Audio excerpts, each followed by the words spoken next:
Yun mga boss, once again, it's my Willa Works. Ayan, so natay customer deri nga Rosie. Ayan, so gusto niya ipatarong ihang bracket siya mini driving light og na siya ubang ipatarong sa wiring. So pagbungkag nako sa ihang mga cover is nakita nako nga di gyud mao pagka wirings no pag gilamo-lamo gyud taman. Ayan, so usa ko magsugod ako sa ipa-tour sa tanan.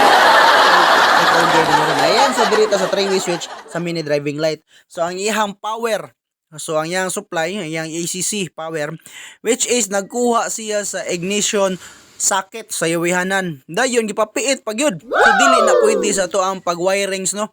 So bawal yun ang ipapiit-piit ano kay daghan yun nga daot sa papiit-piit. Ayan, so dirita sa iyang loud horn. Ang iyang relay is KitKat. Okay ra na. Ayan, so iyang horn kay napiit na sa cover.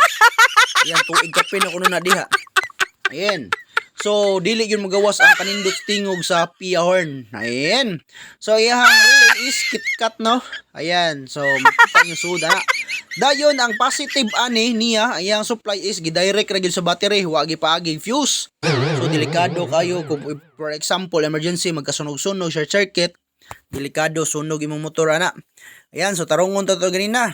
Dire po sa pikas, may ang ballast sa mini driving lights.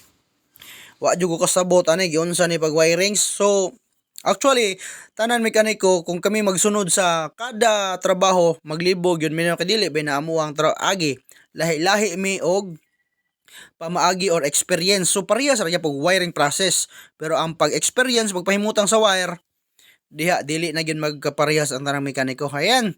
So mo nang wire speaker wire ang gigamit ani tanan no. So dili gyud standard siya nga pang motor. Which is okay naman ang speaker wire pero dali ra gyud mag-corrosion ang wire og dili gyud lig-on. Ayan, so ato ni Usbon.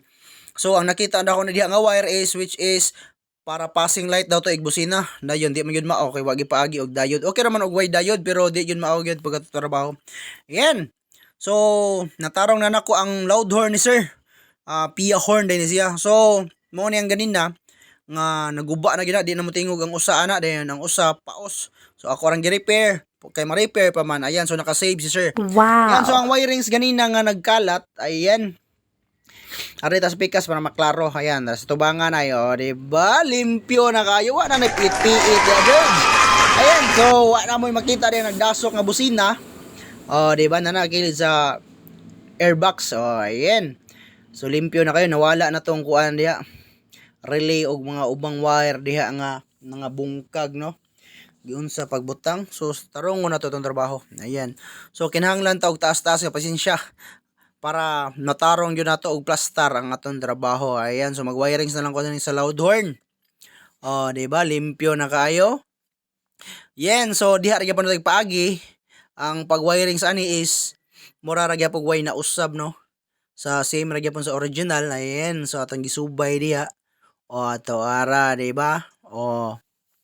Ayan, so nagbutang tanig additional ground. So connected na siya sa battery and then ang uban ana is padung sa ubang accessories. So para mabalance ang load sa iyahang motor ni sir. Ayan.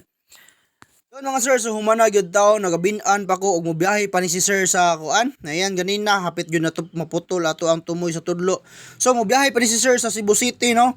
Ayan, so final na nato, no. Ayan, so ang wirings and then nag-additional ko ang balik ko, no. So mag-additional gyud daog solid ground. Ayan, so nakakonekta na siya sa tanan and then kini ang rectifier kinahanglan gyud ngatong usbon og palastada, no. So dili na original. Ayan, so kinahanglan magtapot na siya sa frame para muinit man na siya. So kadugay ang init, ang sobrang init adto punta sa bakal. Ayan. So sige lang tag ayan ani, moment of truth na siguro ta. So ganina di gyud na maningog. Tara masaksihan. Yan. So ngayon, yan. So meron tong passing light, high and low and off. Ayan. So meron ding switch ng loud horn. Ayan. So off natin, off, then stop. And then yung loud horn. Yun. So yung passing light is kasabay ng loud horn. Yan, for safety. So kinahanglan yun og switch, no, para for safety purposes kay sa syudad man ni nagbiyahe, kinahanglan na agi patayan ang passing light og ang loud horn kay kung wala yun patayan, siguradong sikop yun ta sa HPG ning LTO, okay ra sa checkpoint ta sa kapulisan kay madala ra man natog hangyo. Ayan, so Ato na ni taod ang cover. Nahuman na gyud taon sugod alas 11. Nahuman og alas 8. Ayan, it's my Willa Works. Kung bago pa ka, please follow and like.